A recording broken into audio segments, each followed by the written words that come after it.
9장 1절 첫 언약에도 섬기는 예법과 세상에 속한 성소가 있더라. 첫 언약은 구약이죠. 히브리서 9장 8장 이런 데 보면 첫 언약 또는 새 언약 이런 표현을 쓰죠. 첫 언약은 구약, 둘째 언약, 새 언약은 신약이라고 하죠. 첫 언약으로 대표되는 것은 모세의 율법, 새 언약은 예수 그리스도가 십자가에 못 박혀 죽으시고 부활하시고 예수 그리스도가 완성한 예수 그리스도의 말씀을 뜻하죠. 다음 세상에 속한 성소가 있더라 이렇게 나와 있는데 세상에 속한 성소는 모세의 장막을 뜻합니다. 시내 산에서 여호와 하나님이 모세에게 하늘의 장막을 보여주시고 그 본을 그대로 따서 만들라고 했죠. 그 율법의 예법에 따라 움직이는 모세의 장막을 세상에 속한 성소라고 그래요. 세상에 세속화된 성소를 말하는 것이 아니고 모세의 장막을 이 히브리서를 쓴 기자는 세상에 속한 성소라고 표현했어요. 그리고 반대되는 개념이 하늘에 속한 성소, 계시록 15장 5절에는 이것을 증거장막 성전이라고 표현을 했죠. 여기에는 대제사장이 예수 그리스도입니다. 하늘에 속한 성소의 대제사장은 예수 그리스도. 세상에 속한 성소에서는 아론의 반차를 쫓는 레위인 대제사장들이 있죠. 9장 1절 여기서 보면 섬기는 예법이라고 나와요. 섬기는 예법. 이게 무엇을 뜻하냐면 율법과 규례가 있는데 여러 가지가 있어요. 그 중에서 이 히브리서 9장과 직접 관련되어 있는 것은 제사제도입니다. 이 제사제도에는 번제가 있고 그 다음에 속죄제, 다음 속건제, 화목제, 소제 이렇게 5가지가 있어요. 이것을 5대 제사라고 그래요. 유대인의 5대 제사라고 하는데 여기에 단독으로 하지는 않지만 이 제사들과 곁들여서 하는 게 전제가 있어요. 예수 그리스도의 언약의 피를 상징하는 포도주를 제단에다가 붓는 행위를 하죠. 이것을 전제라고 그래요. 여기에 소제라든지 제사장에게 돌아가는 물건이 있을 때는 요제 형식과 거제 형식을 이렇게 취합니다. 이렇게 제사제도가 있습니다. 번제는 예수 그리스도가 골고다 언덕에서 순환을 당하시고 고난을 받으시고 십자가에 못 박혀 죽으시고 부활하셔서 인간의 죄를 속죄하시고 영원히 죄에서 해방하겠다는 것을 상징하는 예수 그리스도의 희생을 통해서 인간을 죄에서 해방하겠다는 것을 뜻하는 제사예요. 이 속죄제와 속건제는 원죄와 자범죄를 해결하기 위해서 지내는 제사입니다. 이 속건제 같은 경우는 모세의 장막에 있는 하나님의 성물이나 제사를 드려야 할 예물을 빼돌려서 죄를 지었거나 이스라엘 백성들 이웃들의 재산에 해를 끼쳤을 경우, 이웃들에게 해를 끼쳤을 경우에 지은 죄를 배상할 때에는 이 속건제를 드려요. 그런 차이가 있어요. 그리고 이 화목제는 말 그대로 하나님과 죄로 인해서 벌어진 인간 사이를 가깝게 하고자 하는 사람, 원하는 사람들에게 화목제를 합니다. 이건 개인적인 제사 성격이 있어요. 원래는 이 화목제는 1년에 딱 한 번만 공식적으로는 제사를 드립니다. 그 제사를 드리는 때가 바로 두 번째 초실절에 한 번 드립니다. 이 두 번째 초실절은 7.7절 바로 다음 날이에요. 하나님과 인간이 화목하기 위해서는 인간이 죄에서 완전히 해방이 되어야 돼요. 그러려면 결국에는 예수 그리스도가 십자가에 못 박혀 죽으시고 첫 번째 초실절날 부활하시고 그 뒤로 50일째 되는 신약에서는 이날을 오순절이라고 하죠. 이 오순절날 성령이 강림을 하죠. 성령이 강림한다는 얘기는 인간이 완전히 죄에서 해방되었기 때문에 하나님의 영인 성령이 인간의 안으로 들어올 수가 있는 겁니다. 바로 구약의 이날을 상징하는 두 번째 초실절에 화목제를 1년에 딱 한 번 드릴 수가 있어요. 그런데 개인적인 제사라고 했잖아요. 인간들이 하나님에게 감사를 드리고자 할 때 또는 자기가 어떤 외부로부터 위협을 느끼거나 이럴 때 하나님한테 어떤 고백을 할 때나 감사를 할 때나 또는 서원을 할 때 뭔가를 자기가 이루고자 할 때 또는 자원해서 자기가 스스로 원해서 제사를 지내고자 할 때 화목제의 형식으로 드립니다. 이 화목제 형식도 화제예요. 이 번제처럼 모든 것을 불태웁니다. 제사를 드릴 때. 소제는 보통 곡물이라고 하는데 밀을 곱게 갈아서 고운 가루의 형태로 제사를 지내는 게 소제예요. 이 소제는 11조하고 관련되어 있는 경우가 많아요. 그리고 첫 번째 초실절과 두 번째 초실절에 피를 없는 제사를 지내는데 그게 바로 소제입니다. 이 소제와 같이 드리는 것이 예수 그리스도의 언약의 피를 상징하는 포도주를 제단에 붓는 전제와 이 감람기름을 섞어가지고 제사를 지냅니다. 이 감람기름은 예수 그리스도의 초림과 예수 그리스도의 재림을 통해서 하나님의 구속 섭리, 모든 예언된 말씀을 증거해주는 말씀을 감람기름으로 해석을 해요.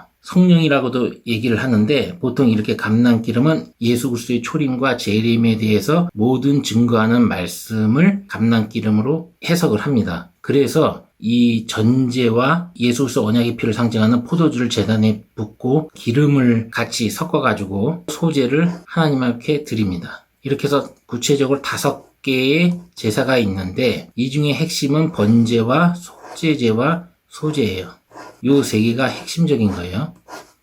이런 제사 제도를 통해서 인간의 죄를 근본적으로 해결하는 것이 첫 언약의 이런 섬기는 예법이라고 하는 겁니다. 그리고 여기서 첫 번째, 두 번째 초실절이 나오는데 이 히브리서 9장을 정확히 이해하기 위해서는 절기에 대해서 먼저 알아야 되겠죠. 절기에 대해서 바이블 스토리에서 몇 번 언급했는데 다시 한번 간단하게 언급을 하겠습니다. 첫 번째, 6월절이 있어요. 유대력 1월 14일. 이때 지내는 것인데 예수 그리스도가 십자가에서 못 박혀 죽으실 것을 예표하는 절기죠.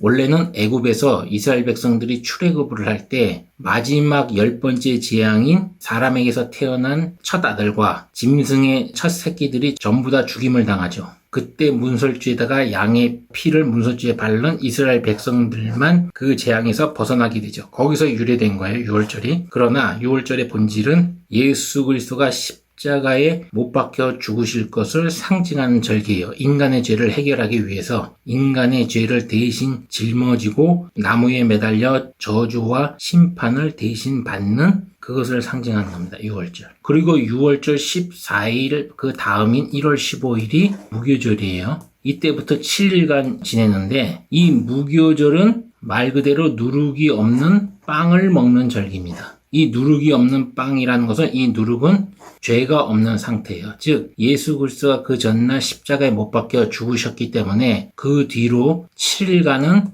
이 죄가 없는, 죄가 섞여져 있지 않은 빵을 먹어야 된다는 겁니다. 그것을 절기로 지키는 게 무교절이에요. 그 다음에 1월 16일이 첫 번째 초실절입니다. 첫 번째 초실절은 우리 첫 이삭이 결실을 맺는 절기예요. 이때는 예수 그리스도가 6월절 죽으시고 3일째 된 날 부활을 함으로써 첫 번째 초실절의 실체가 예수 그리스도의 부활을 상징한다는 것을 알 수가 있어요. 그 다음에 이 초실절을 기준으로 해서 49일째 되는 날, 그 다음 날까지 합쳐서 50일째 되는 날을 77절 또는 두 번째 초실절이라고 합니다. 사람에 따라서는 6월절을 기준으로 삼는 사람들도 있어요. 유대인들은 지금도 6월절 기준으로 삼는 사람도 있고 성경에 나온 것처럼 첫 번째 초실절에서 기준으로 삼아서 49일째를 세고 안식일이 7번 겹친다 그래서 77절이에요. 안식일이 7번 거치는 거하고 인간이 죄에서 영원히 해방되고 영원한 안식에 들어갈 수 있는 길이 열리는 거하고 밀접한 관련이 있어요. 안식일이 7번 겹친다는 것은. 그래서 이 두 번째 초실절에 마가다락방에서 성령 강림이 이루어집니다. 성령이 인간의 몸속에 들어온다는 얘기는 인간이 근본적으로 죄에서 완전히 해방되었다는 것을 의미합니다. 하나님의 영인 성령이 죄가 있는 사람 안에 들어갈 수가 없어요.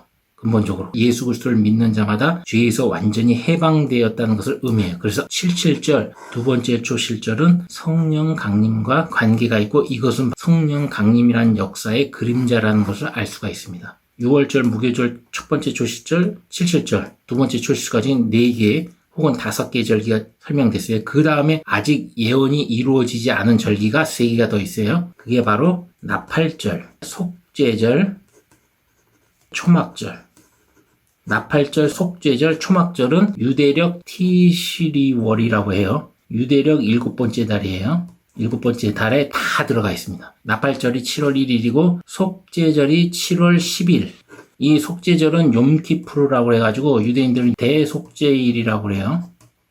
구약에 대제사장이 1년에 한 번 지성소를 들어가는데 바로 이날 들어갑니다. 속죄절인 7월 10일 대속죄일인 이날 지성소에 한 번 들어가요. 이 속죄절. 그 다음이 7월 15일. 유대력 7월 15일은 초막절. 절기는 여호와 하나님이 예수 그리스도 죽음과 부활과 재림을 통해서 인간을 영원히 죄에서 해방하고 죄를 완전히 갚아주시고 하나님의 나라를 영원한 기업으로 물려주시겠다는 약속을 완성하는 하나님의 구속 섭리의 모든 계획이 담겨져 있는 게 바로 이 절기입니다. 그래서 이 절기를 보통 7대 절기 또는 사람에 따라서 8대 절기라고 해요. 이 7절과 두 번째 초시절을 나눠서 그렇게 얘기해서 보통 7대 절기 또는 8대 절기, 이 절기를 통해서 여호와 하나님이 예수 그리스도의 죽음과 부활, 재림을 통해서 인간을 구속하시고 죄에서 영원히 해방하시고 하나님의 나라를 영원한 기업으로 물려주겠다는 약속을 완전히 성취하는 모든 하나님의 계획이 이 절기에 다 담겨져 있다. 이것이 바로 구약 첫 언약에 담겨져 있는 절기의 진정한 뜻입니다. 이 절기와 이 제사 제도가 첫 언약에 섬기는 예법으로 되어 있다는 거예요. 히브리서 9장 1절에 첫 언약에도 섬기는 예법과 세상에 속한 성소가 있더라. 모세의 장막이 있더라. 그리고 히브리서 9장 2절부터는 모세의 장막에 뭐가 들어있는지 본격적으로 설명을 해요. 히브리서 9장 2절 예비한 첫 장막이 있고 그 안에 등대와 상과 진설병이 있으니 이는 성소라 일컫고 모세의 장막에 대해서 설명을 하겠습니다.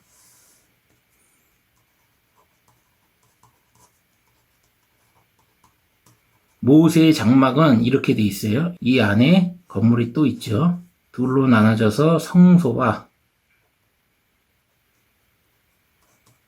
지성소로 나눠져 있습니다. 그리고 이 앞에 노수로 만든 놋 번제단이 있어요.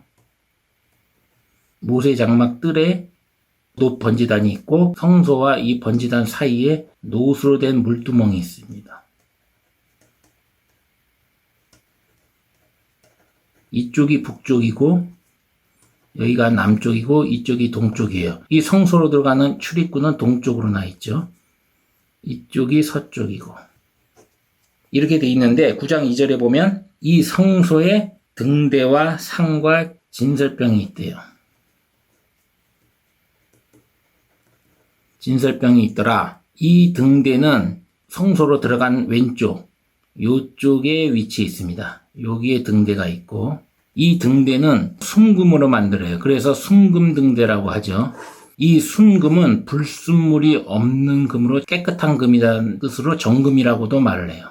금 1달란트를 망치로 쳐가지고 계속 연단을 합니다. 끊임없이 쳐서 불순물을 완전히 빼서 등대를 만드는데 이 순금은 예수 그리스도가 십자가에서 고난을 받고 순환을 당하시고 죽음으로써 인간의 죄를 대신 짊어지시고 대신 저주와 심판을 받습니다.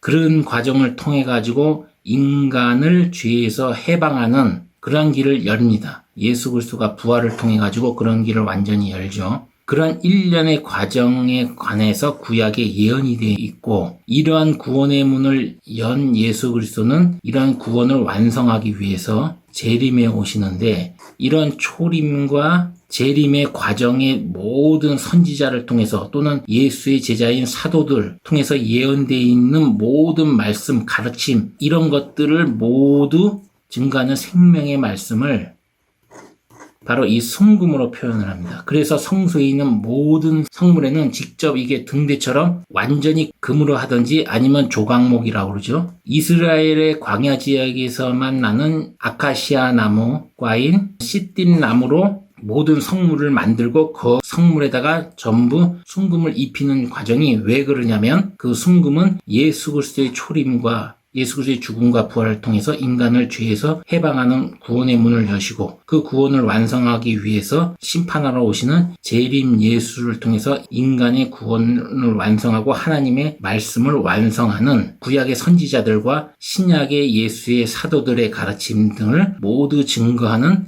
그 말씀을 순금이라고 하고 그 순금을 상징하는 그 금으로 모든 성물의 기물을 둘러싸요. 이 등대는 바로 예수 그리스도 자신을 말합니다.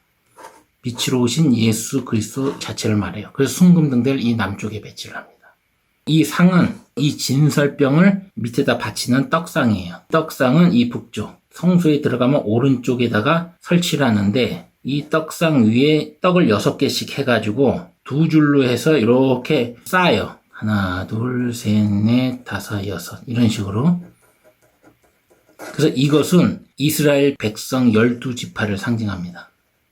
그리고 이 12지파를 상징하는 바치는 떡상을 순금으로 싼다는 얘기는 예수 그리스도의 초림과 재림 때까지 모든 예언과 말씀, 선지자와 예수의 사도들을 상징하는 모든 하나님의 증거의 말씀으로 되어진 그것으로 상을 싼다는 얘기는 예수 그리스도의 죽음과 부활을 통해서 하나님의 백성, 이스라엘 백성, 구약에는 아브라함을 통해서 너로 인해 천하 만민이 복을 얻을 것이라는 그 언약을 통해서 하나님의 택함을 받은 육적인 이스라엘 백성과 예수 그리스도의 죽음과 부활을 믿는 영적 이스라엘 백성들 모두를 뜻합니다. 이게 결국에는 최종적으로는 구약의 성소에 있는 게 1차적으로는 육적 이스라엘 백성들을 뜻하고 이런 떡들은 누룩이 없는 무교전병으로 여기다 이렇게 쌓아야 돼요.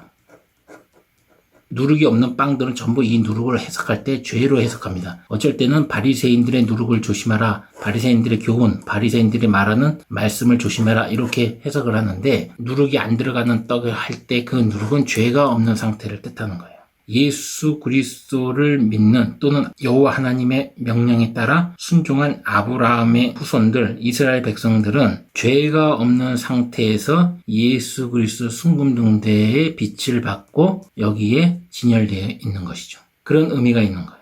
이 떡은 안식일마다 일주일에 한 번씩 새로운 떡으로 교체가 됩니다. 그리고 이 떡을 제사장들이 먹습니다. 성소에 들어가는 제사장들이 먹어요. 근데 나중에 다윗과 그 부하들이 시장에서 안에서 들어가서 먹었죠. 신약에서 들어와서는 예수 그리스도가 배고파서 안식일날 밀리삭을 제자들과 베어 먹는데 다윗이 이 무교전병을 먹은 것을 거론하면서 안식일의 주인은 바로 나다. 그렇게 얘기하면서 떡상에 있는 12개의 진설병, 이 진설병이 무엇을 의미하는지 설명을 해주고 있는 것이죠. 예수 그리스도 상징하고 그 이스라엘 백성들, 전체적으로 말하면 하나님의 백성들이 예수 그리스도의 말씀을 먹고 영원히 산다는 것을 의미하는 겁니다. 그래서 이렇게 마주보는 곳에다 놔요. 그리고 여기 히브리서 9장 2절에는 나오지 않았지만 요 앞에 또 하나가 있어요. 금향단이라고 있어요. 이것을 계시록에는 금단이라고 표현하는 걸 봐서 금향단 또는 금단이라고 표현해요. 이거는 골든 알터라고 그러죠. 제단을 뜻해요. 킹 제임스 버전이나 영어 성경에 보면 알터라고 표현을 합니다. 향로는 센스라고 표현해요. 센스라고 표현하고 이건 알터라고 표현하는데 여기 금향단이 있어요. 히브리서 기자는 이걸 언급을 안 했는데 이 금향단에서 향을 피웁니다. 하루에 2번을 피우는데 왜 2번을 피우냐면 이 등대를 저녁에 불을 켜요. 예수 그리스도와 예수 그리스도의 말씀을 상징하는 이 불을 켜는데 감람기름으로 펴요. 역시 감람기름. 아까 얘기했죠. 감람기름은 예수 그리스도의 초림과 재림에 상징되는 모든 구약의 선지자와 예수의 제자들이 증거하는 모든 말씀들을 이 감람기름으로 표현한다고 하는데 이 감람기름을 이용해서 등대를 킵니다. 곧 킬 때에 바로 이 향을 피워요. 한번 피우고 밤이 다 끝나고 아침이 밝아왔을 때 이 등대 불을 끌 때 또 향을 한번 피워요. 그래서 향을 하루에 2번 피우는데 이 향이 뭔지 알아야겠죠. 이 향은 성도들의 기도라고 나와요. 요한계시록 5장 8절에 나옵니다. 이 향은 천사가 금대접에 향을 가득 담았는데 그 향은 성도들의 기도라고 표현을 합니다. 그러면 이 향을 무엇으로 만드냐면 소합향, 나감향,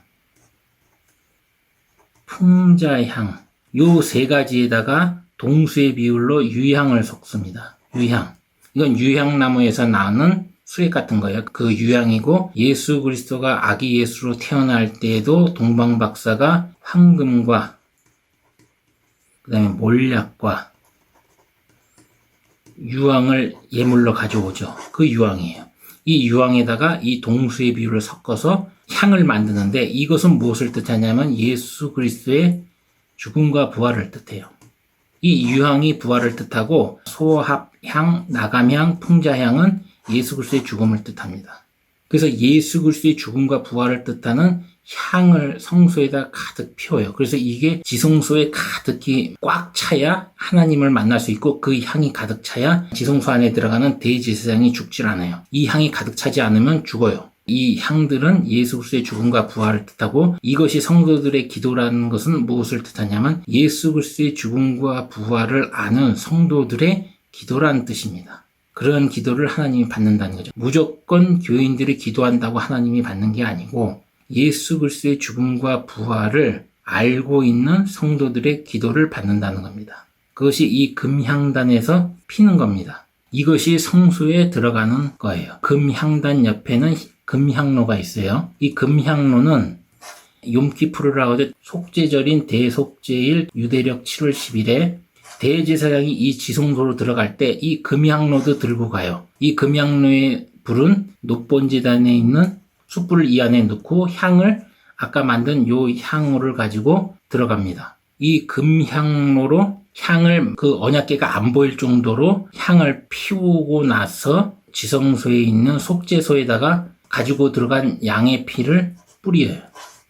뿌려서 죄사함을 받는데, 이 금향로는 그때 쓰여지는 거예요. 그리고 이 노본제단에서 이 금향단에 불을 옮길 때는 놋향로를 씁니다. 놋으로 된 향로를 써요. 그래서 향로가 두 개예요. 금향로와 놋향로. 이 놋본제단은 고라를 따르는 250인과 함께 놋향로에다가 불을 지피고, 왜 여호와 하나님이 모세와 아론 선지자와 제사장으로서 니들에게만 왜 하나님이 함께 하느냐, 우리에도 함께 한다 하고 레위인의 후손인 이 고라가 반역을 일으켰을 때에 하나님이 이들과 250을 불살라 죽여버리죠. 땅을 갈라서 지진으로 삼켜버리고, 그때 그 놋향로를 가져다가 모세가 여호와 하나님의 명령에 따라 이 향로는 거룩하니 가져다가 놋번제단을 싸라고 그래요. 시띠나무로 만든 번제단을 놋으로 쌉니다. 이걸 가지고 망치로 두들겨 가지고 편철로 만들어서 평평하게 철로 만들어서 싸요. 그래서 이 놋번제단의 놋은 심판과 저주를 뜻하고,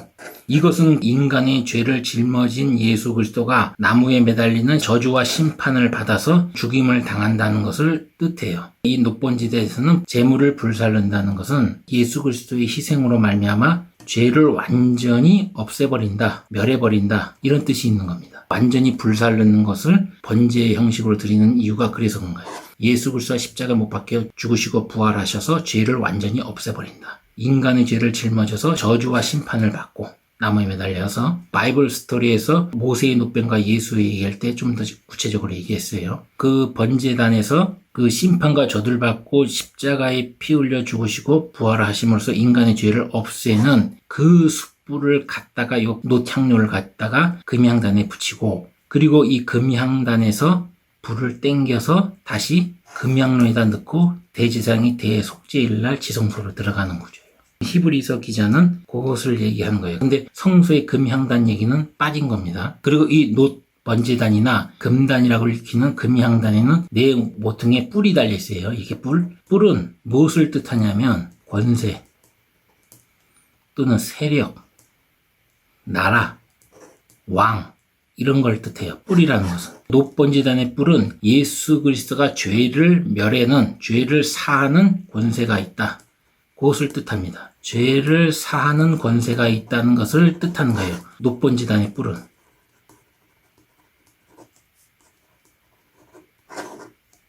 실제로 초림 때 예수 그리스도가 와서 중풍병자를 고치면서 네가 죄사함을 받았느니라 이렇게 얘기하면서 인자가 죄를 사하는 권세가 있는 줄 알게 한다, 이렇게 얘기를 하죠. 신약에서 이 놋번제단에 있는 뿔에다도 번제물의 피를 발라요. 뿔에다가 피를 바르는 것은 그 예수 그리스도로 말미암아 죄를 사해 달라는 그런 의미로 뿔에다가 피를 발라요. 만약에 번제를 드리거나 속죄제를 드릴 때 뿔에 피를 바르지 않으면 그 제사는 가증한 것이 돼가지고 하나님이 받지가 않아요. 그래서 반드시 뿔에 발라요. 그리고 금향단에도 뿔이 있는데 금향단에도 예수 그리스도의 죽음과 부활을 통해서 이 금향단에 있는 뿔은 구원의 뿔로 성도들의 기도가 구원의 뿔로서 구원을 해주겠다는 그런 의미가 있어요. 구원의 뜻 말고도 몇 가지가 더 있는데 높번제단 뿔에다가 피를 바르는데 여기도 들어갈 때 뿔에다가 피를 발라요.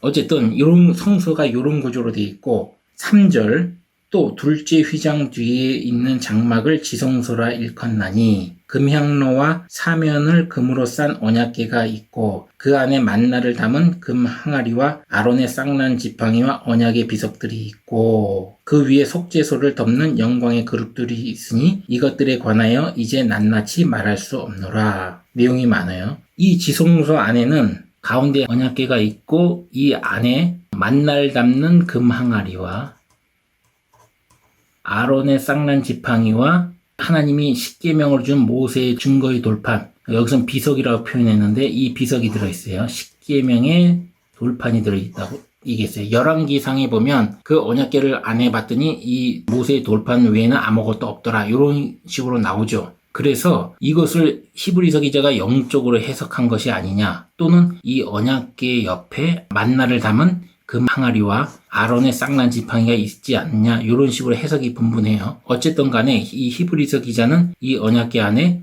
비석과 금 항아리와 아론의 쌍난 지팡이가 있다. 킹 제임스 버전은 wherein이라고 되어 있다고 그랬어요. wherein. 이렇게 관계대명사가 있어가지고 이것을 해석에 오류가 있어서 개역 한글판 성경에 그 언약궤 안에 이 들어가 있는 것이 아니냐. 열왕기서에 있는 그 말씀을 기준으로 해가지고 이 언약궤 안에는 십계명만 들어있고 그 옆에 있는 게 아니냐. 고라가 반역했을 때 거기에는 그 언약궤 옆에다 뒀다고 나오죠. 그래서 이 옆에 있다고 그렇게 얘기했는데 어쨌든 간에 이 지성소 안에는 만나를 담은 금 항아리와 아론의 쌍난 지팡이와 모세의 십계명 비석이 들어있고 그 언약궤는 속죄소라고 일컫는 뚜껑을 덮고 그 위에 영광의 그룹, 천사의 종류 중에 하나예요. 그 그룹 둘이 마주보고 그렇게 되어 있더라. 이렇게 설명을 했어요. 먼저 아까 설명한 금향로가 있다고 그랬죠. 이 금향로는 지성소 안에 원래 있는 건지 아니면 히브리서 기자가 대속죄일날 지성소로 대제사장이 들고 간 금향로를 가지고 들어간 상황을 영적으로 보여주기 위해서 그렇게 설명했는지 그 둘 중에 하나일 겁니다. 그러나 저는 대제사장이 속죄일날 금향단에 있는 금향로를 따로 들고 갔다고 봐요. 금향로 위나 옆에 있던 금향로를 따로 가지고 들고 갔다고 봅니다. 그래서 금향로에서 향을 피우고 금향로의 향은 예수 그리스도의 죽음과 부활을 뜻하는 향을 피운다고 그랬죠. 그 다음에 있는 만나를 담은 금항아리, 이스라엘 백성이 40년 동안 광야에서 생활할 때 하루도 빠짐없이 만나를 하늘에서 내려왔죠. 그래서 그걸 먹고 이스라엘 백성들이 가나안에 들어가기 전까지 살았는데 이 만나는 요한복음 6장 53절에서 58절까지 보면 이 만나는 예수 그리스도의 살, 생명의 떡이라고 했어요. 선조들은 다 먹고 죽었으나 그 만나의 실체는 예수 그리스도의 살로서 생명의 떡이다. 그렇게 표현하면서 설명을 쭉 합니다. 거기서 보면 이 만나를 담은 금 항아리는 바로 생명의 떡을 가진 예수 그리스도를 상징한다는 것을 알 수가 있어요. 하늘로부터 내려오는 하나님의 생명의 떡을 담은 예수 그리스도라는 것을 알 수가 있습니다. 생명의 말씀을 가진 예수 그리스도라는 것을 알 수가 있어요. 이 만나를 담은 금 항아리는 그것이 지성소에 있다는 겁니다. 이 아론의 쌍난 지팡이는 고라가 반역을 했을 때에 이스라엘 백성 12지파의 지팡이를 전부 걷어가지고 지성소 안에 모세가 들고 들어가죠. 여호와 하나님이 명령을 해서. 그리고 그 다음날 봤더니 아론의 지팡이만 싹이 났더라. 개역 한글판에서는 그것을 살구꽃이라고 했는데 살구꽃이 아니고 아몬드꽃이라고 했어요. 이 아론의 쌍난 지팡이가 의미하는 게 무엇이냐면 하나님이 정한 모세와 아론을 통해서만 하나님이 예언과 제사장을 택한다는 것을 1차적으로 의미해요. 그것은 멜기세덱의 반차를 쫓는 대제사장인 예수 그리스도를 최종적으로 상징하는 지팡이가 아론의 쌍난 지팡이에요. 그래서 예수 그리스도가 대제사장으로 오실 것을 예표하기 위한 것이 아론의 쌍난 지팡이다. 언약궤는 언약궤 위에 속죄소가 덮었다는 것은 속죄소는 예수 그리스도가 십자가에 못 박혀 죽으시고 부활함으로써 인간의 죄를 해결할 것이라는 것을 상징한다고 그랬죠. 여기에 피를 뿌리니까. 그래서 그것은 영적으로 해석하면 율법의 완성, 즉 하나님의 말씀은 예수 그리스도의 십자가에 피 흘려 죽으심과 부활을 통해서 구원의 문을 여시고 재림을 통해서 구원을 완성함으로써 하나님의 율법의 뜻, 그 율법을 완성하는 예수 그리스도로 오신다. 그것이 뜻하는 게 이 언약궤에 들어있는 비석과 속죄소다. 그리고 그것을 완성할 수 있는 자는 오직 예수 그리스도 한 분뿐이다. 그 예수 그리스도를 통해서 인간이 죄에서 영원히 해방받고 하나님의 생명의 말씀을 먹을 수 있게 된다. 모세의 율법은 궁극적으로 말하는 것이 예수 그리스도를 만나기 위한 죄를 깨닫기 위한 것으로 그 기능이 신약시대에 들어와서 바뀐다고 했어요. 히브리서 9장 6절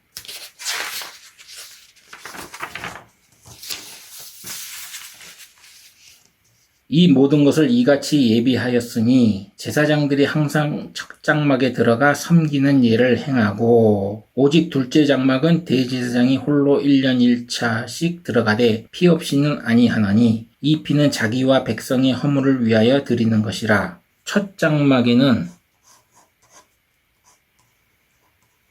제사장이 들어가요. 레위인으로 된 제사장들이 초창기는 아론의 아들들이 들어갔죠. 제사장이 들어가서 떡을 일주일에 한 번씩 갈고 진설병 12개를 갈고 매일 들어가서 성소에 있는 등대에 불을 켜고 불을 켜고 끌 때마다 금향단에 있는 예수 그리스도의 죽음과 부활을 상징하는 금향단에다가 향을 피운다고 그랬어요. 이런 일을 하고 제사장이 평상시에 대제사장이 들어갈 때에는 1년에 한 번씩 욤키푸르라고 불리는 대속죄일에 들어가는데 또는 속죄절이라고 하죠. 절기로는 이 속죄하는 절기에 들어가서 언약궤에 들어갈 때에 금향로를 들고 들어가서 속죄소 뚜껑에다 피를 뿌리고 뿔에다가 바르고 죄사함을 받는다고 그랬어요. 그것을 설명하는 겁니다.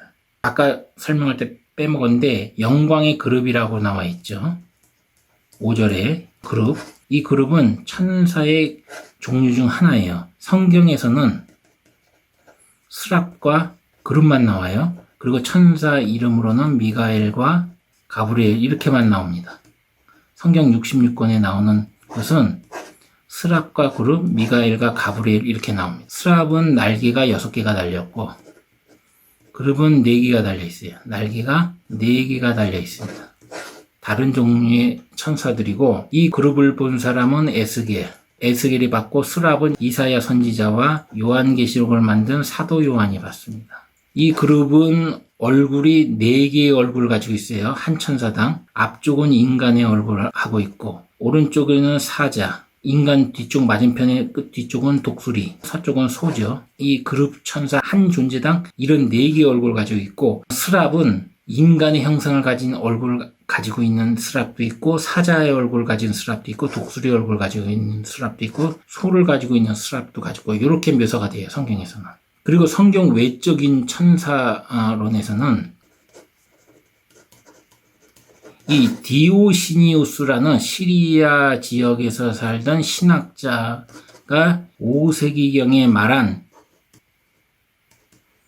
구품천사론이라는 게 있어요. 천사의 계급은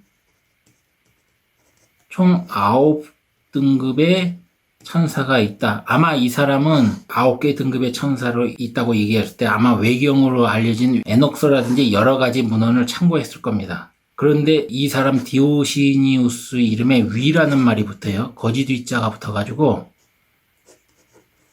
이런 게 붙어가지고 디오시니우스라는 이름이 자기의 이름이 아니라는 겁니다. 가명을 썼다는 거예요. 가명을. 그래서 이 실제 이 사람의 이름은 몰라요. 누군지 몰라요. 그냥 신학자로서 가명을 썼다 해서 앞에 위를 붙여서 위 디오시니우스라고 그래요. 이 사람이 하는 구품천사론을 카톨릭하고 이 정교회, 이건 서로마 교회고 이건 동로마 교회가 나중에 진화된 것인데 이들은 일부를 받아들여서 존중을 하고 저렇게 얘기해요. 그래서 천사들이 뭐 미가엘이라든지 성경에 가브리엘 말고도 라파엘이라든지 우리엘이라든지 이런 천사들이 있다고 믿습니다. 이 사람들은. 그러나 성경에 나온 거는 날개 6개 달린 스랍과 그룹이 있고 미가엘과 가브리엘이 있다. 이 구품 천사론에 의하면 날개가 많은 천사일수록 계급이 높다고 얘기했는데 워낙 뒤죽박죽으로 설명을 해가지고 그거에 대해서는 언급을 안 할 겁니다. 성경에는 스랍과 그룹 두 가지가 언급되어 있고 미가엘과 가브리엘만 언급되어 있고 미가엘은 천군 천사를 명령을 내리는 천사장이다. 계급이 높다. 이 정도만 설명을 하겠습니다. 다시 본론으로 돌아가서 히브리서 9장 6절에서 7절까지 제사장은 성소에 들어가서 떡상에 있는 진설한 12개의 진설병을 갈고 안식일 때마다 7일에 한 번씩 갈고 등대의 불을 아침에 끄고 저녁에 켜고 그때마다 금향단에다가 예수 그리스도의 죽음과 부활을 상징하는 소합향, 나감향, 풍자향을 동수의 비율로 섞은 부활을 상징하는 유황에다가 섞은 향을 피운다고 그랬어요. 그 유황 얘기가 나와서 그러는데 어떤 분은 이 유황이 시체에 바른다고 해서 예수 그리스도의 죽음을 상징하는데 저는 그렇게 생각하지 않아요. 유향은 예수의 부활을 상징합니다. 유향은 예수의 부활을 상징하고 관유를 얘기할 때 설명했죠. 몰약은 예수의 죽음을 상징해요. 그래서 예수 그리스도가 초막절에 탄생했을 때 동방 박사들이 가지고 온 예물을 보면 황금과 몰약과 유향을 가지고 왔어요. 이것은 영적으로 보면 예수 그리스도의 죽음과 부활과 그 다음에 예수 그리스도 죽음과 부활을 통해서 만왕의 왕이신 예수 그리스도를 상징한다.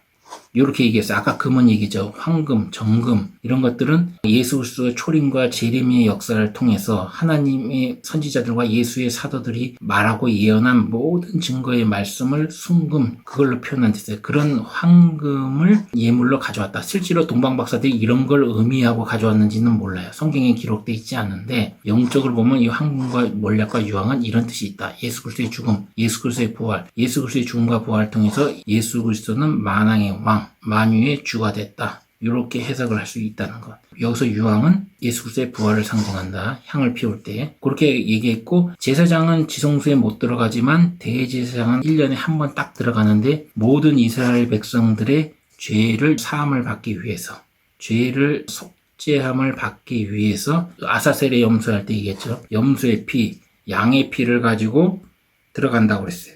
들어가서 죄사함을 받는데 죄사함을 못 받으면 죽임을 당하면 몸에 묶은 끈을 이용해서 바깥에서 끄집어낸다고 했어요. 안에 들어가면 누구든 다 죽으니까. 그 죄사함을 받으면 나와서 대제사장이 이스라엘 백성 앞에서 죄사함을 받았다고 선포를 하죠. 이 속죄절은 그림자고 실제 속죄절은 예수 그리스도가 재림 직전에 육적인 이스라엘 백성들이 하나님이 회개하는 심령을 부어줘서 예수 그리스도를 구세주로 하나님의 아들로 인정하는 대회개의 역사가 일어난다고 그랬어요. 그것을 상징하는 거예요. 속죄절은. 속죄절 앞에 있는 나팔절은 천사들이 7나팔을 불면서 7개의 재앙을 쏟아붓죠. 그걸 상징하고. 그리고 초막절은 예수 그리스도의 재림을 상징한다고 그랬어요. 예수 그리스도 초림 때도 이 초막절에 왔다고 저는 얘기를 했었고 예전에 예수 그리스도가 탄생한 거는 12월 25일이 아니라고 했어요. 초막절이라고 했고. 이거는 제가 70일인가 설명할 때 얘기했을 거예요. 바이블 스토리에서. 8절 성령이 이로써 보이신 것은 첫 장막에 서 있을 동안에 성소에 들어가는 길이 아직 나타나지 아니한 것이라. 예수 그리스도가 아직 오시지 않았기 때문에 이 성소에는 아무나 들어갈 수가 없어요. 들어가면 죽습니다. 그것을 표현한 거예요. 아직 들어가는 길이 나타나지 아니었다. 9절 이 장막은 현재까지 모세의 장막이죠. 이 장막은 현재까지의 비유니 이에 의지하여 드리는 예물과 제사가 섬기는 자로 그 양심상으로 온전케 할 수 없나니 온전케 할 수 없기 때문에 매년 제사를 드리고 매번 제사를 드리는 겁니다. 인간의 육체를 입은 영구로 죄에서 완전히 해방될 수 없어요. 제사장이라 할지라도. 10절 이런 것은 먹고 마시는 것과 여러 가지 씻는 것과 함께 육체의 예법만 되어 개혁할 때까지 맡겨둔 것이라. 계속 예수 그리스도가 오실 때까지 반복적으로 육체의 예법에 따라서 모세의 율법에 따라서 계속 하게 되는 겁니다. 11절 그리스도께서 장래 좋은 일에 대제사장으로 오사 손으로 짓지 아니한 곧 이 창조에 속하지 아니한 더 크고 온전한 장막으로 말미암아 염소와 송아지의 피로 아니하고 오직 자기 피로 영원한 속죄를 이루사 단번에 성소에 들어가셨느니라. 예수 그리스도가 모세의 장막에 속하지 아니하고 하늘의 장막에 속해서 염소와 송아지 피로 모세 장막에서는 죄사함을 1년간씩 유의하면서 수시로 죄사함을 받으면서 그렇게 했는데 예수 그리스도는 그렇게 할 필요 없고 단번에 자기 몸을 제물로 드려서 영원한 속죄를 인간을 죄사함을 받게 해서 값을 치르고 생명을 샀다는 거죠. 인간을 죄에서 영원히 속죄를 이루사 성소에 한 번에 들어갔다. 속죄는 리트로시스라고 해요. 그냥 한글로 쓸게요. 리트로시스라고 해가지고 이게 무엇을 뜻하냐면 값을 지불하고 풀어주는 거예요. 죽어야 될 생명을 값을 지불하고 풀어준다. 이런 걸 의미해요. 예수 그리스도가 자기의 목숨값을 지불하고 인간을 죄에서 해방하고 풀어준 거예요. 9장 13절 염소와 황소의 피와 및 암송아지의 죄로 부정한 자에게 뿌려 그 육체를 정결케 하여 거룩게 하거든. 하물며 영원하신 성령으로 말미암아 흠없는 자기를 하나님께 드린 그리스도의 피가 어찌 너희 양심으로 죽은 행실에서 깨끗하게 하고 살아계신 하나님을 섬기게 못하겠느뇨. 구약의 번제로 드렸던 속죄제로 드렸던 염소와 황소의 피와 및 암송아지의 죄로 부정한 자에게 뿌려서 그 육체를 깨끗게 했는데 그보다 더 뛰어나신 하나님 아들인 예수 그리스도의 피가 어찌 너희 양심으로 죽은 행실에서 깨끗게 한다고 그랬어요. 죽은 행실 또 나오죠? 예수 그리스도가 십자가에 못 박혀 죽으심으로써 내 죄를 영원히 해결하시고 나는 죄에서 해방되었고 구원을 받는다. 예수 그리스도가 재림해 오실 때 구원을 완성하실 거다. 이것을 믿는 자들이 육체의 약한 거로 계속 예수를 믿은 이후에도 죄를 지어요. 그게 바로 죽은 행실이에요. 이것을 자꾸 회개하는 행위. 이 회개를 하는 사람들은 뭐예요? 영원하신 예수 그리스도의 무궁한 생명력을 인정을 하지 않는 거예요. 그래서 예수 그리스도 한 번의 제사로 자기 죄를 영원히 없앨 것이라는 것을 인정을 하지 않는 거예요. 무의식적으로라도. 그래서 이 죽은 행실을 회개를 하지 말라고 그러는 거예요, 제가. 예수 그리스도를 믿는 사람들은 무조건 뭐예요? 내가 육체를 연약한 입은 영으로 예수 그리스도를 믿은 이후에도 죄를 계속 짓지만 2000년 전에 예수 그리스도가 십자가에 매달려서 우리 대신 저주와 심판을 받으시고 영원한 무궁한 생명력의 자기 자신의 생명의 값을 지불해서 우리를 죄에서 영원히 해방했기 때문에 지금 짓는 죄도 심지어 미래에 우리가 짓는 죄도 미래의 죄도 예수 그리스도가 2000년 전에 단번에 해결하셨다. 그것을 믿고 나아가면서 예수 그리스도 앞에 하나님 말씀 앞에 온전히 나아가려고 노력을 하라는 그런 자세로 나아가라고 그랬어요. 죽은 행실을 회개하는 자체는 예수 그리스도가 나의 미래의 죄까지 한 번에 해결 못한다는 것을 그렇게 생각하는 그 사고방식에서 자꾸 나오는 거예요. 죽은 행실의 회개를. 그렇게 하지 말라는 거예요. 그렇다고 고의적으로 막 죄를 지으라는 얘기가 아닙니다. 그렇게 죄를 자꾸 짓다 보면 결국엔 멀어져서 만약에 타락하게 된다면 결국은 그 영혼의 구원은 장담할 수가 없게 되기 때문이죠. 그렇게 어떻게 된다는 것은 인간인 저로서는 알 수가 없고 결국 하나님과 예수 그리스도가 판단을 하시겠죠. 본론으로 다시 돌아가서 염소와 황소의 짐승의 피와 태운 죄로 부정한 자에게 뿌려서 육체를 정결케 할 수 있는데 영원하신 예수 그리스도의 피로 어찌 너희 양심의 죽은 행실에서 깨끗게 하고 살아계신 하나님을 섬기지 못하게 하겠느냐. 섬기게 할 수 있다. 이렇게 얘기하는 거죠. 9장 15절 이를 인하여 그는 새 언약의 중보니 이는 첫 언약 때의 범한 죄를 속하려고 주고사 부르심을 입은 자로 하여금 영원한 기업의 약속을 얻게 하려 하심이니라. 그래서 예수 그리스도는 중보자라는 거예요. 중보자. 오직 중보자는 누구만 될 수 있어요? 예수 그리스도. 예수 그리스도 외에 그 누구도 중보자가 될 수 없는데 성모 마리아가 중보자 될 수 있다. 이렇게 얘기한 사람들은 예수 그리스도가 십자가에 못 박혀 죽으신 그 십자가 사건을 욕되게 하는 겁니다. 중보자라는 것은 하나님과 인간 사이에서 중보자가 될 수 있는 것은 이 인간이 하나님 앞에 가려면 죄가 없는 상태로 가야 됩니다. 이 죄가 없는 상태로 가도록 중개 역할을 중간에서 도와주는 역할을 하는 사람은 예수 그리스도밖에 없어요. 구약에는 제사장들이 했고 그 역할을 짐승의 피로. 신약 시대에 들어와서는 그 예수 그리스도의 피를 들고 하나님과 인간 사이에서 중보 역할을 해서 죄를 없이 멸할 수 있는 자는 유일한 건 예수 그리스도예요. 마리아가 아닙니다. 마리아가 언제 우리를 위해서 피를 흘린 적이 없어요. 오직 예수 그리스도만 새 언약의 중보자가 될 수 있습니다. 그런 중보자가 15절에 우리가 범한 원죄와 자범죄를 속하려고 주사 부르심을 입은 자라고 하면 영원한 기업의 약속을 얻게 했다. 여기서 영원한 기업이 나옵니다. 영원한 기업은 뭐예요? 예수 그리스도를 믿고 하나님의 백성 또는 하나님의 자녀가 돼서 영원한 하나님의 나라를 우리가 상속을 받는 겁니다. 구약에서 이걸로 그림자로서 이스라엘 백성이 받은 거는 가나안의 땅이에요.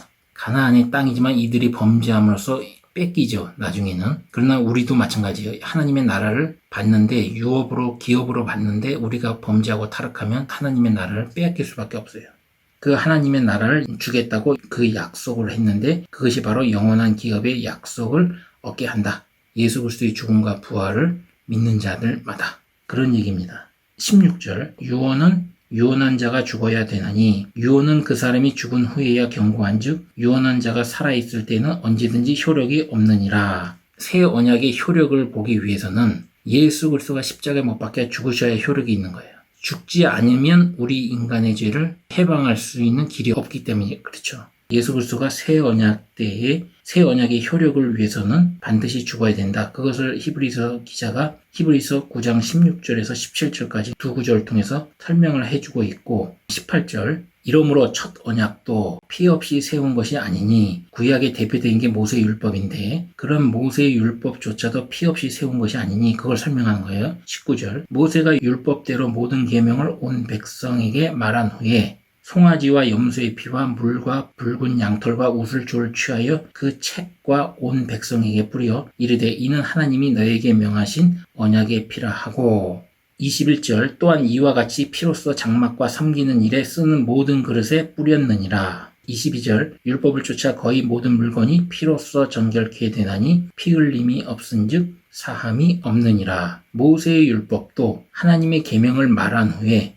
그 계명의 효력을 유효하게 하기 위해서 아까 16절에서 17절을 계속 연기돼서 말하는 거예요. 효력을 유효하기 위해서 피를 뿌렸다. 짐승의 피를 뿌렸다는 것이죠. 그 피를 뿌렸고 모세의 장막의 모든 하나님 섬기는 일에 쓰는 모든 그릇에서 뿌렸다. 그래서 율법을 쫓아 모든 물건이 피로써 정결케 되었기 때문에 피 흘림이 없은즉 사함이 없다. 모세의 장막에서도 그랬는데 하물며 신약 시대에 와서 예수 그리스도의 피 흘림이 없으면 인간의 죄가 사함이 있겠느냐? 짐승의 피는 유한하지만 예수 그리스도의 생명력은 무궁무진하기 때문에 한 번 피 흘리면 영원히 우리가 죄 사함을 받을 수 있다. 그것을 강조하기 위해서 모세의 장막에서 짐승의 피를 뿌려 성막에 있는 모든 그릇들을 정결하게 되었다. 깨끗하게 되었다. 왜 깨끗하게 되었냐? 누군가의 생명을 취해서 피 흘림이 없으면, 짐승의 피의 흘림이 없으면 사함이 없다. 그 그림자가 나중에 보니까 예수 그리스도가 우리 인간의 죄를 짊어지고 저주를 대신 받고 십자가에 못 박혀 죽으시고 부활하심으로써 그 피를 흘림으로써 인간이 깨끗하게 됐다. 죄에서 영원히 해방되었다. 그리고 인간이 하나님으로부터 영원히 사함을 받았다. 이것을 얘기하는 겁니다. 예수 그리스도의 피로.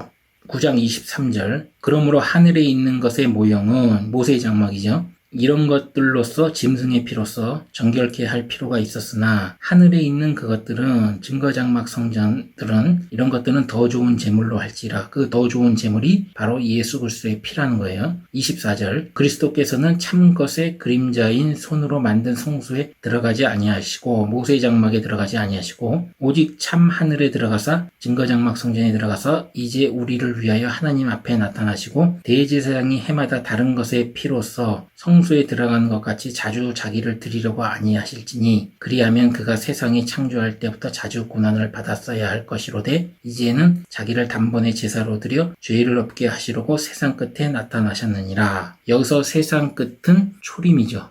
예수 그리스도가 초림 때를 말해요. 그래서 예수 그리스도가 인간을 영원히 죄에서 해방하기 위해서 단번, 자주가 아니라 한 번에 자기 자신을 제사로 드려서 죄를 없게 하셨다. 그걸 하기 위해서 초림 때 나타나셨다. 27절, 한 번 죽는 것은 사람에게 정하신 것이요 죄로 인해서 사망이 왔는데 사람은 한 번 죽는 것은 사람에게 정하신 것이다. 그 후에는 심판만 있다. 예수 그리스도를 믿든지 안 믿고 죽든지 예수 그리스도를 믿었으면 죽은 행실의 회개를 하지 말고 끝까지 예수 그리스도의 피를 힘입어 그 피가 영원한 생명인 거로 나의 죄를 대신해서 짊어지고 죽으셨기 때문에 나는 영원히 죄에서 해방되었다. 그 피를 힘입어서 하나님에게 나아가자. 한 번 죽는 것은 사람에게 정하신 것이기 때문에 믿는 자들은 더 이상 죽은 행실의 회개에 연연하지 말고 그 후에는 각자가 자기가 살은 대로 심판을 받자는 얘기입니다. 그것이 상이 될지 심판이 될지 이제 그것만 남았다는 거예요.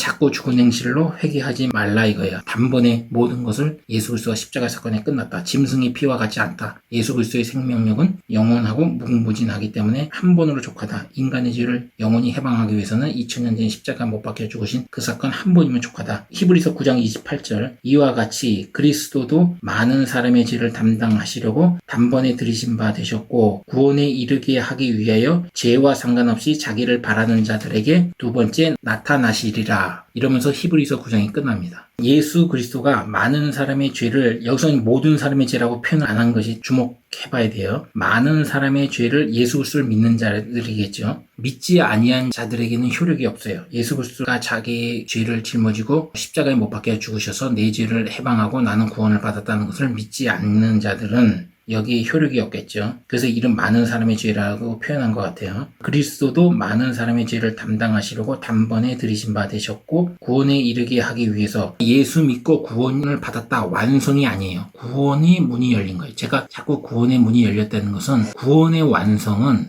예수 그리스도가 재림 때 이루어지기 때문에 그래요. 여기서도 28절에 나오잖아요. 단번에 들이신 바 되었고 십자가에 못 박혀 죽으셨고 구원에 이르게 하기 위해서 미래의 일이죠. 하기 위해서 죄와 상관없이 예수를 믿는 사람이 죄를 지었던 안 지었던 그 예수 그리스도의 재림을 바라는 자들에게 두 번째 나타나신다. 재림해 올 것이다. 모든 구원의 완성의 마침표를 찍을 것이다. 하나님의 구속 섭리의 완성을 이룰 것이다.